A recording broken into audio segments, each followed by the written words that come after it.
As the investigation in Red Fort explosion widens, there now under the scanner are multiple vehicles, not just the white I-20 being driven by Dr. Omar, but cars like Brezza, Ecosport and Swift Desire. The latest that we are learning is that the red Ecosport that was spotted yesterday is finally being taken away by the investigating teams after 20 hours of analysis. As part of the ongoing investigation, Delhi Police had traced this particular vehicle that is suspected to be linked to Dr. Umar O Nabi. This vehicle was located near Khandavali village after a lookout notice was issued, with multiple police teams across Delhi, UP and Haryana involved in the search operation. Shivam, what were the police looking for over the last 20 hours before towing this vehicle away?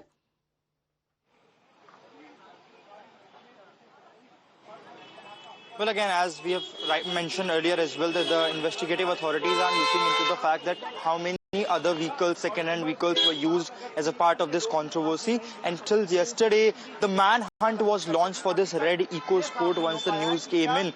And there were the teams of energy, there was a team of NIA, the teams of forensic, bomb squad, dog sniffer squad. All the investigating agencies were on the spot and they have done an extensive checking of each and every part, not just the vehicle, but also the spot around which it was being parked. Also, one person is also being detained. According to our sources, he was the brother-in-law of Dr. Umar. He was also detained as he was one of the people who were present there. So first of all, the questioning must have happened of the person who was being detained about when the car was parked, the whereabouts of the car was being organized. When we in the morning also, when we showed the visuals of the car, it was completely open, all the windows were open, all the deck guard was also open. That shows that they have also done a detailed forensic checking of all the chemicals, if there was any explosive there as well, because just last evening also the bomb disposal squad was present there as well, and the NSG also had the truck in which the explosive items are kept preserved in case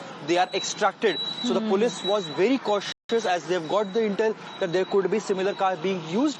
Brezza is also one among them, Swift Desire being the first of them, and I-20 which was used for the blast in front of the Red Fort. So for the last 20 plus hours there were different agencies doing their job, investigating the matter, and finally it has been taken and now will be kept in a safe space. Now also various checks will be made that what was the last trip, how many kilometers it has done, and all these things will be able to bring out more details about the whereabouts of all the people who were involved in this particular attack. Right, and let's tell our viewers why it is important that these vehicles are being investigated for. Remember, sources have suggested that there could be a larger conspiracy in play. There were 4 locations that had been zeroed in. That is what Times Now has learned. There were 8 people who were allegedly planning to conduct multiple blasts. So there could be a possibility that these vehicles were being bought. We've already told you details of how many of these vehicles had been resold multiple number of times.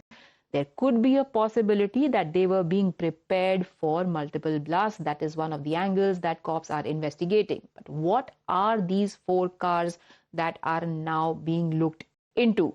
The first one, we know about the car that was spotted in Faridabad in Haryana. That was the Maruti Desire. This was registered in the name of Dr. Shaheen. Now, it is still unclear whether Shaheen knew that this car was being used to transport AK-47 and ammunition or not. But the fact remains that sources say that Dr. Muzammil had used this car and they had found an assault rifle, an AK-47 from this vehicle that was registered in the name of Shaheen Shahid.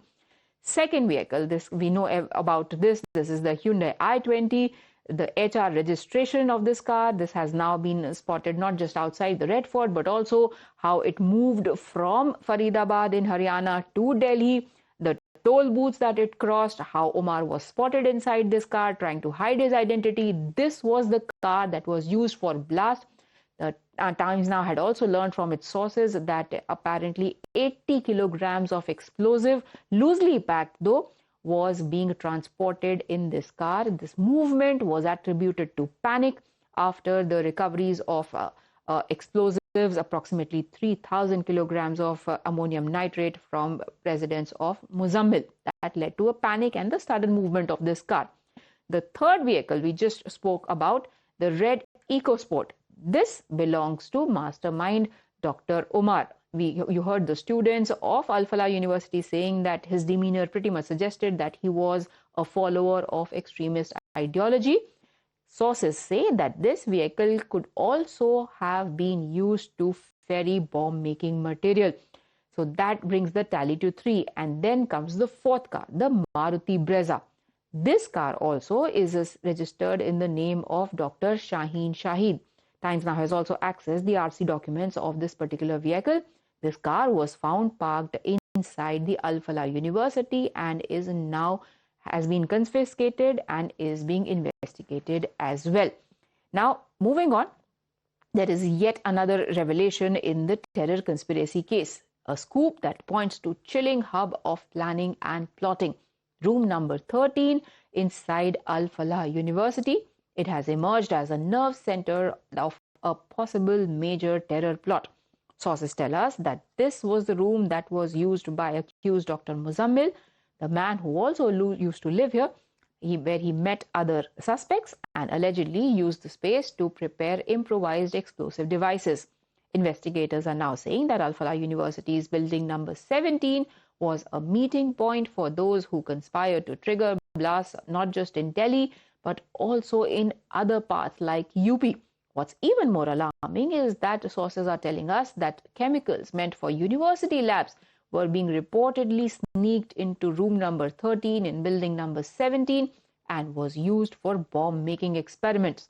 The questions that now arise are, is Al Falah University turning into a den of terror networks? How deep really does this conspiracy go, and who else was part of those secret terror meetings? And could it have been possible, Shivam, that the management of the university did not know anything about this, even as some of the reports now suggest that this gathering of chemicals had been going on for over 2 years?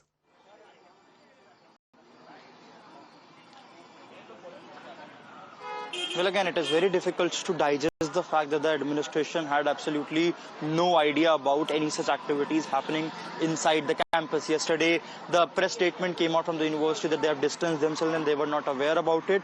But the fact that the laboratory was just few meters away from the room of Dr. Umar, and it is, according to the investigators, it's being said that he was constantly using those laboratories to gather the chemicals and to store them, and also the kind of meetings that used to happen regularly in room number 4 and room number 13 of building number 17.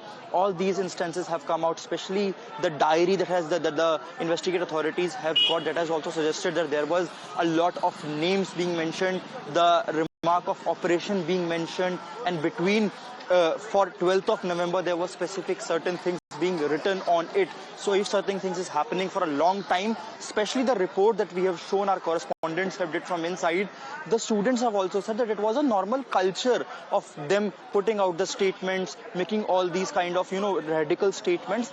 That is also one of the point when the students are saying that it was normalized in the campus. How come the administration was not aware about it? How come, because they have said that they are NAAC accredited, how come the principles of secularism and the principles of education were not imparted in a objective way, and how these things were being allowed to be propagated inside the campus is something that the administration of this particular university needs to respond to, because these are serious allegations coming in now. And they will now be forced to respond to that, because sources have told us that ED, EOW and DRI are all conducting forensic audit, as well as show cause notices have been sent to this varsity by NAAC. Thank you for joining us with those details. We take a very quick break.